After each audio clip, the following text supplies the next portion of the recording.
Warning: if anyone is asking for money in the name of portfolios, agreement, registration fees, audition charges, security amount, it is a fraud. Do not pay money. You don't get work by paying money. If you have talent, you will get work. So please do not pay money to anyone. ಸೂಚನೆ: join to Sandalwood ಗೋ ಹಾಗೂ ಇಲ್ಲಿ ಕೊಡುವಂತಹ audition ಮಾಹಿತಿಗೂ ಯಾವುದೇ ರೀತಿಯ ಸಂಬಂಧ ಇರುವುದಿಲ್ಲ. Audition ಹೆಸರಲ್ಲಿ ಅವಕಾಶ ಕೊಡುವ ಹೆಸರಲ್ಲಿ ದುಡ್ಡು ಅಥವಾ ಇನ್ನೇನಾದರೂ ಕೇಳಿದರೆ ಅಂತ ಆಡಿಷನ್ ಇಂದ ದೂರವಿರಿ. ಅವಕಾಶ ನಿಮ್ಮ ಪ್ರತಿಭೆಯ ಆಧಾರದ ಮೇಲೆ ಸಿಗುತ್ತದೆ. ಹಾಯ್ ಹಲೋ ಎಲ್ರಿಗೂ ನಮಸ್ಕಾರ. Welcome to join to Sandalwood. ನಾನು ನಿಮ್ಮ ಪ್ರೀತಿಯ ರೂಪೇಶ್ ಕುಮಾರ್. ಎಲ್ಲರೂ ಹೇಗಿದ್ದೀರಾ? ಎಲ್ಲರೂ ಚೆನ್ನಾಗಿದ್ದೀರಾ ಅಂತ ಅನ್ಕೋತೀನಿ. ಮತ್ತೆ ಇವತ್ತು ಒಂದು ಹೊಸ ಟಾಪಿಕ್ ನೊಂದಿಗೆ ಬಂದಿದ್ದೀನಿ. ತುಂಬಾ ಮಹತ್ವವಾದಂತಹ ಈ ಟಾಪಿಕ್ ಇದು. ತುಂಬಾ important topic. Body language. Body language ಅಂದ್ರೆ ಏನು? ಸೊ ಇದಕ್ಕಿಂತ ಮುಂಚೆ ಯಾರು ನಮ್ಮ ವಿಡಿಯೋಗಳನ್ನ ಲೈಕ್ ಮಾಡಿಲ್ಲ, ದಯವಿಟ್ಟು ಲೈಕ್ ಮಾಡಿ, ಶೇರ್ ಮಾಡಿ, ಸಬ್ಸ್ಕ್ರೈಬ್ ಮಾಡಿ. ಆಮೇಲೆ ನಾನು ಯಾವುದೇ ಒಂದು ಟಾಪಿಕ್ ಬಗ್ಗೆ ಮಾಹಿತಿ ಕೊಟ್ಟಾಗ ಅದ್ರ ಬಗ್ಗೆ ವಿವರಣೆ ಮಾಡೋಣ. ನೀವು ಕೆಳಗಡೆ ಕಮೆಂಟ್ ಮಾಡಿ, ಅದ್ರ ಬಗ್ಗೆ ಏನಾದರೂ ಕಮೆಂಟ್ಸ್ಗಳಿದ್ರೆ ಕಮೆಂಟ್ಸ್ಗಳು ಮಾಡಿ, ನಾವು ಅದ್ರ ಬಗ್ಗೆ ಡಿಸ್ಕಷನ್ ಮಾಡೋಣ. ಬಿಕಾಸ್ ಆ ಕಮೆಂಟ್ಗಳನ್ನ ಬೇರೆಯವರು ಕೂಡ ಓದಿ ಕೆಲವೊಂದು ಅಂದ್ರೆ ಅವ್ರಿಗೆ ಇರುವಂತಹ ಸಂದೇಹಗಳನ್ನ ಕ್ಲಿಯರ್ ಮಾಡ್ಕೊಳ್ತಾರೆ. ಏನಾದ್ರೂ ಡೌಟ್ಸ್ಗಳಿದ್ರೆ ಅದನ್ನ ಕೂಡ ಕ್ಲಿಯರ್ ಮಾಡ್ಕೊತಾರೆ. ಅವ್ರಿಗೇನೋ ಕೆಲವೊಂದು ಪ್ರಶ್ನೆಗಳನ್ನು ಕೇಳಬೇಕು ಅಂತ ಅನ್ಕೊಳ್ತಿರ್ತಾರೆ, ಆದ್ರೆ ಅವರು ಹಿಂಜರಿತಿರ್ತಾರೆ. ಸೊ ನಾವು ಅದನ್ನ ಡಿಸ್ಕಷನ್ ಮಾಡಿದಾಗ ಏನಾಗುತ್ತೆ, ಆ ಪ್ರಶ್ನೆಗಳನ್ನು ನೋಡ್ತಾರೆ. ಅದಕ್ಕೆ ನಾನು ಕೊಟ್ಟಿರುವಂತಹ ರಿಪ್ಲೈಗಳನ್ನು ಕೂಡ ಅವ್ರು ನೋಡ್ತಾರೆ. ಅದರಿಂದ ಇನ್ನಷ್ಟು ಹೆಚ್ಚಿನ ಮಾಹಿತಿಗಳನ್ನ ಪಡೆದುಕೊಳ್ತಾರೆ ಅಂತ ಹೇಳೋಕೆ ಇಷ್ಟಪಡ್ತೀನಿ. ಸೊ ಗೆಳೆಯರೆ, ನಾನು ಇವತ್ತು ಮಾತಾಡೋಕೆ ಹೊರಟಿರೋದು ಬಾಡಿ ಲ್ಯಾಂಗ್ವೇಜ್ ಬಗ್ಗೆ. ನಾನು ಈ ಬಾಡಿ ಲ್ಯಾಂಗ್ವೇಜ್ ನ 3 ಭಾಗಗಳನ್ನಾಗಿ ವಿಂಗಡಿಸಿದ್ದೀನಿ. ಮೊದಲನೇದಾಗಿ ಬಾಡಿ ಲ್ಯಾಂಗ್ವೇಜ್ ಅಂದ್ರೆ ಏನು, ಎರಡನೇದಾಗಿ ಬಾಡಿ ಲ್ಯಾಂಗ್ವೇಜ್ ಬಗ್ಗೆ ಇರುವಂತಹ ತಪ್ಪು ಕಲ್ಪನೆಗಳು, ಮೂರನೇದಾಗಿ ಬಾಡಿ ಲ್ಯಾಂಗ್ವೇಜ್ ಹೇಗೆ ಕಲ್ತ್ಕೊಳ್ಬೇಕು ಅನ್ನೋದು. ಸೊ ಮೊದಲನೇದಾಗಿ ಗೆಳೆಯರೆ, ಬಾಡಿ ಲ್ಯಾಂಗ್ವೇಜ್ ಇದು ತುಂಬಾ ಇಂಪಾರ್ಟೆಂಟ್ ಆಕ್ಟಿವಿಟೀಸ್ ಅಂತ ಹೇಳ್ಬಹುದು. ನಾವು ಯಾವ ರೀತಿ ಅಂದ್ರೆ, ಇದರ ಅರ್ಥ ಏನು ಅಂದ್ರೆ, ಮಾತುಗಳನ್ನು ಹೇಳದೆ, ಅಂದ್ರೆ ಯಾವುದೇ ರೀತಿಯಾದಂತಹ ಡೈಲಾಗ್ಸ್ ಗಳಿರಲ್ಲ, ಆ ಡೈಲಾಗ್ಸ್ ಗಳನ್ನ ಇಲ್ಲದೆ ಕೆಲವೊಂದು ಅಂಗಾಂಗಗಳಿಂದ ನಾವು ಹೇಳುವಂತಹ ಕ್ರಿಯೆ, ಅಂದ್ರೆ ಹೇಳುವಂತಹ ಏನು ರೀತಿ ಇದೆಯೋ, ಏನು ನಟನೆ ಇದೆಯೋ, ಅದೇ ಬಾಡಿ ಲ್ಯಾಂಗ್ವೇಜ್. ಇದು ಒಂಥರ. ಎರಡನೇದಾಗಿ ಮಾತುಗಳನ್ನು ಹೇಳುತ್ತಾ ನಮ್ಮ ಹಾವ ಭಾವ ಕೈಕಾಲುಗಳು, ಅಂದ್ರೆ ಯಾವ ರೀತಿ ನಾವು ಸನ್ನೆಗಳನ್ನ ಮಾಡ್ತೀವಿ, ನಾವು ಯಾವ ರೀತಿ ಕೈಗಳನ್ನ ತೋರಿಸ್ತೀವಿ, ಯಾವ ರೀತಿ ಮುಖದ ಭಾವನೆಗಳನ್ನ ತೋರಿಸ್ತೀವಿ, ಅದು ಕೂಡ ಬಾಡಿ ಲ್ಯಾಂಗ್ವೇಜ್ ಅಂತ ಹೇಳ್ತಾರೆ. ಸಹಜವಾಗಿ ಸೀರಿಯಲ್ ಇದ್ದಾಗ ಮಾತುಗಳು ಜಾಸ್ತಿ ಇರುತ್ತೆ, ಬಾಡಿ ಲ್ಯಾಂಗ್ವೇಜ್ ಕಡಿಮೆ ಇರುತ್ತೆ, ಯಾಕಂದ್ರೆ ತುಂಬಾ ಕ್ಲೋಸ್ ಅಪ್ ಮೀಡಿಯಾ. ಆದ್ರೆ ಸಿನಿಮಾ ಅಂತ ಬಂದಾಗ ಬಾಡಿ ಲ್ಯಾಂಗ್ವೇಜ್ ತುಂಬಾನೇ ಮುಖ್ಯವಾಗುತ್ತೆ. ಯಾಕಂದ್ರೆ ಸಿನಿಮಾನಲ್ಲಿ ಮಾತುಗಳು ಕಡಿಮೆ, ಬಾಡಿ ಲ್ಯಾಂಗ್ವೇಜ್ ಜಾಸ್ತಿ ಇರುತ್ತೆ. ಯಾವುದೇ ಒಂದು ಲುಕ್ ಆಗಲಿ, ನೋಡೋದಾಗ್ಲಿ, ಬರೀ ಕಣ್ಣುಗಳ ನೋಟದಿಂದ, ಅಂದ್ರೆ ಈ ತರ ನೋಡೋದಾಗ್ಲಿ, ಬರೀ ಈ ತರ ಏನೋ ಮಾಡೋದಾಗ್ಲಿ, ಸನ್ನಿವೇಶಗಳಾಗ್ಲಿ, ಹೀಗೇನೋ ಮಾಡೋದು, ಏನೋ ಒಂದು ಹೀಗೆ ಏನಾದರೂ ಇದ್ರೆ ಹೀಗೆ ಕೈಗಳನ್ನ ಹೀಗೆ ಮಾಡೋದು, ಏನೋ ಒಂದು ಕೈಯಲ್ಲಿದ್ರೆ ಕಿಚನ್ ಇದ್ರೆ ಕಿಚನ್ ಹೀಗೆ ತಿರುಗಿಸ್ತಾ ಮಾತಾಡೋದು, ಇದೆಲ್ಲ ಒಂದು ಬಾಡಿ ಲ್ಯಾಂಗ್ವೇಜ್. ಇದೆಲ್ಲ ಬರೋದು ಒಂದು ಈ ಬಾಡಿ ಲ್ಯಾಂಗ್ವೇಜ್ ಅಲ್ಲಿ ಬರುವಂತಹ ವಿಷಯ ಇದಾಗಿದೆ. ಇನ್ನೊಂದೀಗ ಸಿಂಪಲ್ ಆಗಿ ಹೇಳಬೇಕು ಅಂದ್ರೆ, ಈಗ ಇನ್ನೊಂದು ಬಾಡಿ ಲ್ಯಾಂಗ್ವೇಜ್ ಏನಂದ್ರೆ, ಈಗ ತುಂಬಾ ಕ್ಯಾರೆಕ್ಟರ್ ಅಂದ್ರೆ, ಈಗ ನಾನು ತುಂಬಾ ಕೋಪಿಸ್ಕೊಂಡಿರ್ತೀನಿ, ಅಮ್ಮ ಬರ್ತಾಳೆ ಊಟ ಮಾಡು ಅಂತ ಹೇಳ್ತಾಳೆ, ಆದ್ರೆ ನನಗೆ ಊಟ ಮಾಡೋಕೆ ಇಷ್ಟ ಇಲ್ಲ. ಸೊ ಕೆಲವೊಬ್ರು ಏನ್ ಮಾಡ್ತಾರೆ, ಅದನ್ನ ಆ ಮಾತುಗಳಿಲ್ಲ, ಆದ್ರೆ ನಾನು ಹೇಳ್ಬೇಕು, ಹಾವಭಾವದ ಮುಖಾಂತರ, ನನ್ನ ಬಾಡಿ ಲ್ಯಾಂಗ್ವೇಜ್, ನನ್ನ ಕೈ ಕಾಲು ಸನ್ನಿವೇಶಗಳ ಮುಖಾಂತರ ನಾನು ಅದನ್ನ ಹೇಳ್ಬೇಕು. ನನಗೆ ಊಟ ಮಾಡೋದಿಲ್ಲ, ನಾನು ತುಂಬಾ ಕೋಪಿಸ್ಕೊಂಡಿದ್ದೀನಿ, ನನಗೆ ಊಟ ಮಾಡೋದಿಲ್ಲ ಅಂತ ನಾನು ಹೇಳ್ಬೇಕು. ಆದ್ರೆ ತುಂಬಾ ಜನ ಏನ್ ಮಾಡ್ತಾರೆ ಅಂದ್ರೆ, ಇದನ್ನ ಟ್ರಾನ್ಸ್ಲೇಷನ್ ಮಾಡೋಕೆ ಶುರು ಮಾಡ್ತಾರೆ. ಅಮ್ಮ ನನಗೆ ಹಸಿವಿಲ್ಲ, ನನಗೆ ತುಂಬಾ ಕೋಪ ಇದೆ, ನನಗೆ ನಾನು ಊಟ ಮಾಡಲ್ಲ ಅಂದ್ರೆ ಇದು ತಪ್ಪು. ನಾವೆಲ್ಲ ಹೀಗೆ ಹೇಳೋದು ಅವಶ್ಯಕತೆ ಇಲ್ಲ, ಈ ರೀತಿ ಹೇಳೋ ಅವಶ್ಯಕತೆ ಇಲ್ಲ. ಈಗ ನಾನೇನೋ ಓದ್ತಾ ಇರ್ತೀನಿ, ಅಮ್ಮ ಬರ್ತಾಳೆ ಊಟ ಮಾಡು ಅಂತ ಹೇಳ್ತಾನೆ, ನಾನೇನ್ ಮಾಡ್ತೀನಿ, ಅವಾಗ ಕೋಪದಲ್ಲಿ ಬುಕ್ ಕ್ಲೋಸ್ ಮಾಡ್ತೀನಿ, ಹಾಗೆ ಕೋಪದಲ್ಲಿ ರೂಮ್ ಒಳಗಡೆ ಹೋಗಿ ಬಾಗಿಲನ್ನ ಹಾಕೊಡ್ತೀನಿ, ಡೋರ್ನ ಮುಚ್ಚಿಬಿಡ್ತೀನಿ. ಅಷ್ಟಕ್ಕೆ ಅಮ್ಮ ತಿಳ್ಕೊಂಡ್ಬಿಡ್ತಾಳೆ, ಓ ಇವನಿಗೆ ಕೋಪ ಬಂದಿದೆ, ಇವನು ಊಟ ಮಾಡಲ್ಲ ಅಂತ. ಇದು ಬಾಡಿ ಲ್ಯಾಂಗ್ವೇಜ್. ನಾವು ಅದನ್ನ ಟ್ರಾನ್ಸ್ಲೇಷನ್ ಮಾಡೋ ಅವಶ್ಯಕತೆ ಇಲ್ಲ, ಮಾತುಗಳನ್ನ ಟ್ರಾನ್ಸ್ಲೇಷನ್ ಮಾಡೋ ಅವಶ್ಯಕತೆ ಇಲ್ಲ. ಈಗ ಯಾರು ಮಾತಾಡ್ತಿರ್ತಾರೆ, ನಮಗೆ ಮಾತಾಡೋಕೆ ಇಷ್ಟ ಇಲ್ಲ ಅಂದಾಗ ನಾನು ಅಂತ ಹೇಳೋ ಹಾಗಿಲ್ಲ. ಜಸ್ಟ್ ಸಿಂಪಲ್ ಆಗಿ ಈಗ ಮಾತಾಡೋಕೆ ಇಷ್ಟ ಇಲ್ವಾ, ಅವ್ರು ಮಾತಾಡ್ತಿದ್ದಾರೆ, ನಾನೇನ್ ಮಾಡ್ತೀನಿ ಅವಾಗ ಮುಖನ ತಿರ್ಸ್ಕೊಳ್ತೀನಿ. ಅಂದ್ರೆ ಹಿಂಗಿದೆ,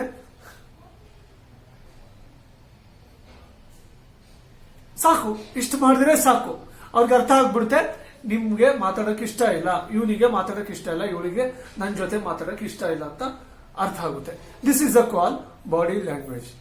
ಇನ್ನೊಂದು ಆಕ್ಟಿಂಗ್. ಈಗ ನಾನು ಮಾತಾಡ್ತಾ ಇದ್ದೀನಿ, ಮಾತಾಡ್ತಾ ಈ ನೋಡಿ ನನ್ನ ಕೈ ಬರುತ್ತೆ, ಎಲ್ಲರೂ ಹೀಗಿದ್ದೀರಾ, ಎಲ್ಲರೂ ಚೆನ್ನಾಗಿದ್ದೀರಾ, ಎಲ್ಲರೂ ಆರಾಮಾಗಿದ್ದೀರಾ, ಇದು ನೋಡಿ ಇದು ಕೈ ಹೀಗೆ ಬರುತ್ತೆ, ಇದು ಕೂಡ ಬಾಡಿ ಲ್ಯಾಂಗ್ವೇಜ್ ಅಂತ ಹೇಳ್ಬೋದು. ಸೊ ಗೆಳೆಯರೆ, ನಿಮಗೆ ಬಾಡಿ ಲ್ಯಾಂಗ್ವೇಜ್ ಅರ್ಥ ಆಗಿರ್ಬೇಕು ಅನ್ಕೋತೀನಿ. ಈಗ ಎರಡನೇದಾಗಿ ಬಾಡಿ ಲ್ಯಾಂಗ್ವೇಜ್ ಬಗ್ಗೆ ಇರುವಂತಹ ತಪ್ಪು ಕಲ್ಪನೆಗಳು. ಈಗ ಯಾವುದೋ ಒಂದು ಸೀನ್ ಕೊಡ್ತಾರೆ ಶೂಟಿಂಗ್ ಅಲ್ಲಿ, ಒಂದು ಆಕ್ಷನ್ ಸೀನ್ ಇರುತ್ತೆ. ಆಕ್ಷನ್ ಅಂದ್ರೆ ತುಂಬಾ ಕೋಪದಲ್ಲಿ ಡೈಲಾಗ್ ಹೇಳ್ಬೇಕು, ಸ್ಟೈಲಿಸ್ಟ್ ಆಗಿ ಹೇಳ್ಬೇಕು ಅಂದಾಗ ಕೆಲವೊಬ್ರು ಹೇಳ್ತಾರೆ, ಸರ್ ವಿಷ್ಣು ಸರ್ ಮಾಡಿದಾರಲ್ಲ ಸರ್ ಆ ಸಿನಿಮಾನಲ್ಲಿ, ಆ ರೇಂಜಿಗೆ ಬರ್ಬೇಕು ಸರ್ ಅಂದಾಗ ಆರ್ಟಿಸ್ಟ್ಗಳು ಏನ್ ಮಾಡಕ್ ಶುರು ಮಾಡ್ತಾರೆ, ಕೆಲವೊಬ್ರು ವಿಷ್ಣು ದಾದಾನ ಫಾಲೋ ಮಾಡಕ್ ಶುರು ಮಾಡ್ತಾರೆ. ಅಂದ್ರೆ ವಿಷ್ಣುವರ್ಧನ್ ಸರ್ ತರ ಹೀಗೆ ಮಾಡೋದು, ಅವ್ರ ಸ್ಟೈಲ್ನ ಅದ ಬಂದ್ಬಿಡುತ್ತೆ ಕೆಲವೊಂದ್ಸಲ.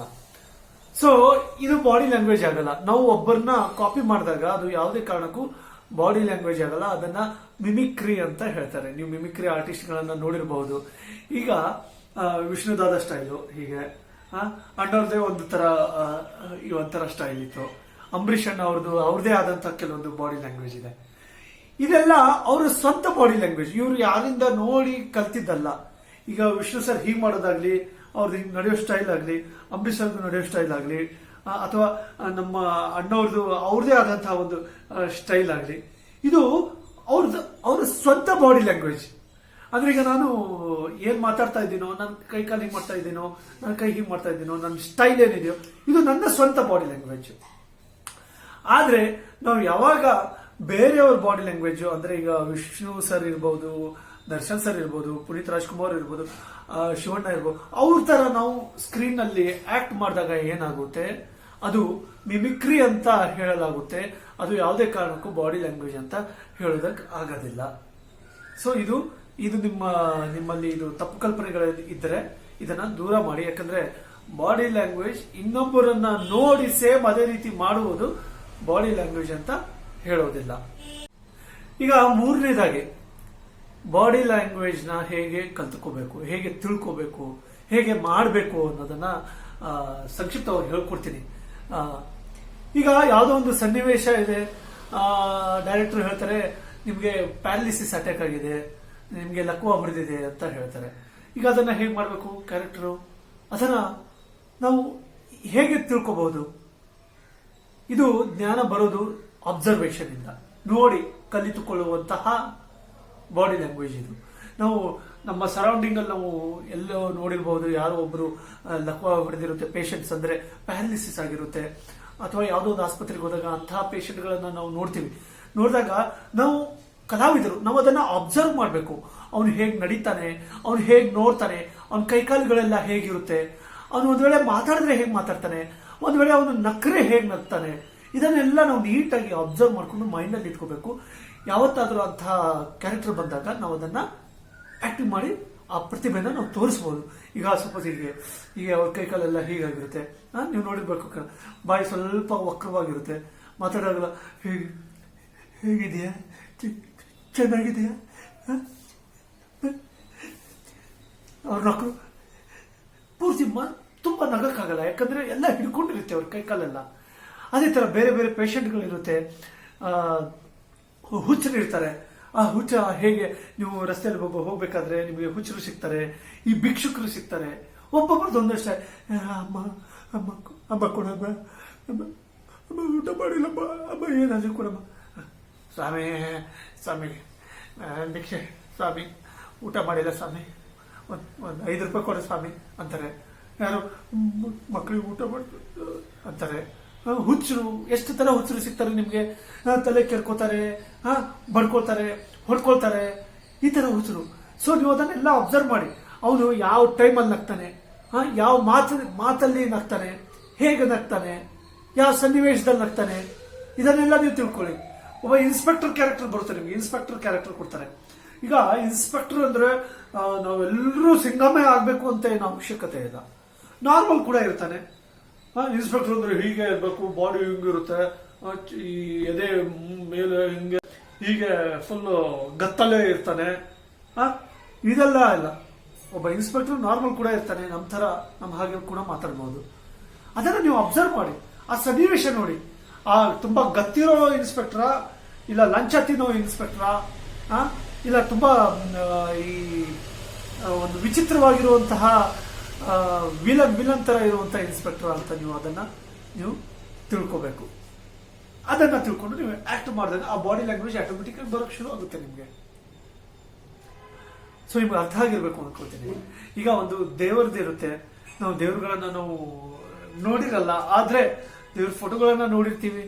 ನೀವು ಯಾವುದೇ ದೇವ್ರ ಫೋಟೋಗಳು ನೋಡಿ, ವಿಷ್ಣು ಇರ್ಬೋದು, ಕೃಷ್ಣ ಇರ್ಬೋದು, ಅವರ ಮುಖದ ಹಾವಭಾವ ಹೇಗಿದೆ? ಒಂದು ಸ್ಮಿತಹಾಸ್ಯ ಇರುತ್ತೆ, ತುಂಬಾ ಚಿಕ್ಕದಾಗಿ ನಗು ಇರುತ್ತೆ, ಶಾಂತವಾಗಿರುವಂತಹ ಒಂದು ಮುಖ ಇರುತ್ತೆ. ಅದೇ ಅವ್ರ ಬಾಡಿ ಲ್ಯಾಂಗ್ವೇಜ್, ಅದು ದೇವರ ಬಾಡಿ ಲ್ಯಾಂಗ್ವೇಜ್.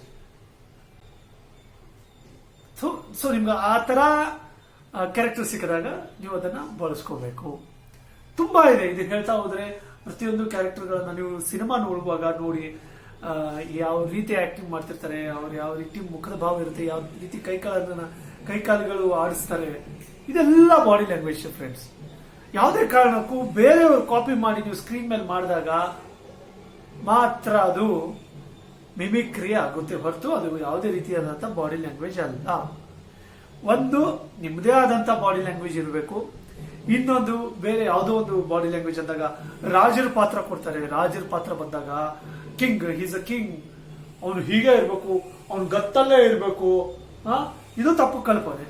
ಯಾಕೆ ಕಿಂಗ್ ನಮ್ಮ ತರ ಕೂಡ ಇರಬಹುದು, ಅವನಿಗೂ ಇಮೋಷನ್ಸ್ ಇರುತ್ತೆ, ಅವನಿಗೂ ಏನಾದ್ರೂ ಬಂದ್ರೆ ಅವನು ಕೂಡ ಭಯ ಆಗ್ತಾನೆ.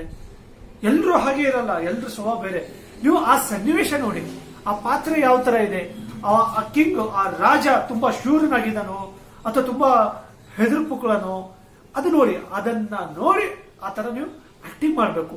ಅದೇ ಬಾಡಿ ಲ್ಯಾಂಗ್ವೇಜ್. ಫ್ರೆಂಡ್ಸ್, ನಾನು ಆದಷ್ಟು ವಿವರವಾಗಿ ಹೇಳೋಕೆ ಪ್ರಯತ್ನ ಪಟ್ಟಿದ್ದೀನಿ. ನಿಮ್ಗೆ ಇಷ್ಟ ಆಗಿದ್ದಲ್ಲಿ ದಯವಿಟ್ಟು ವಿಡಿಯೋನ ಲೈಕ್ ಮಾಡಿ, ಪ್ರತಿಯೊಬ್ಬರು ನೋಡೋರಂತ ಒಂದು ಲೈಕ್ ಕೊಡಿ, ಕಮೆಂಟ್ ಮಾಡಿ, ಇದ್ರ ಬಗ್ಗೆ ಡಿಸ್ಕಷನ್ ಮಾಡಿ. ಏನಾದ್ರೂ ನಿಮ್ಗೆ ಇನ್ನೂ ಹೆಚ್ಚಿನ ಮಾಹಿತಿ ಬೇಕಾದಲ್ಲಿ ನೀವು ಡಿಸ್ಕಷನ್ ಮಾಡಿ, ನಾನು ಅದಕ್ಕೆ ರಿಪ್ಲೈ ಮಾಡೋಕೆ ಪ್ರಯತ್ನ ಪಡ್ತೀನಿ. ಈ ಟಾಪಿಕ್ ಇಷ್ಟ ಆಗಿದ್ದಲ್ಲಿ ಈ ವಿಡಿಯೋ ಕೂಡ ಶೇರ್ ಮಾಡಿ, ಯಾಕಂದ್ರೆ ಇನ್ನೂ ಮತ್ತಷ್ಟು ಜನರಿಗೆ ಇದರಿಂದ ಹೆಲ್ಪ್ ಆಗಲಿ ಅಂತ ಕೇಳ್ಕೊತೀನಿ. ನೆಕ್ಸ್ಟ್ ಇನ್ನೊಂದು ಟಾಪಿಕ್ನೊಂದಿಗೆ ಬರ್ತೀನಿ. ಅಲ್ಲಿವರೆಗೂ ಎಲ್ರಿಗೂ ಆರಾಮಾಗಿರಿ, ಮನೇಲಿರಿ. ಈ ಲಾಕ್ಡೌನ್ ಇದೆ, ನಾನು ಹೇಳಿದಾಗೆ ಎಲ್ಲ ಎಕ್ಸರ್ಸೈಸ್ ಮಾಡ್ತಾ ಇರಿ, ಮಿರರ್ ಎಕ್ಸರ್ಸೈಸ್ ಮಾಡ್ತಾ ಇರಿ, ಈ ಬಾಡಿ ಲ್ಯಾಂಗ್ವೇಜ್ ಬಗ್ಗೆ ತಿಳ್ಕೊಳ್ಳಿ, ನೋಡ್ತಾ ಇರಿ, ಅಬ್ಸರ್ವ್ ಮಾಡ್ತಾ ಇರಿ. ಎಲ್ಲಾದ್ರೂ ಅವಕಾಶ ಸಿಕ್ಕಿದಾಗ ನೋಡಿ ನೋಟ್ ಡೌನ್ ಮಾಡಿ, ಅಬ್ಸರ್ವ್ ಮಾಡಿ ಪ್ರತಿಯೊಂದರ ಬಗ್ಗೆ. ಸೊ ಎಲ್ಲರೂ ಮನೆಯಲ್ಲಿ stay home, stay safe. Thank you so much.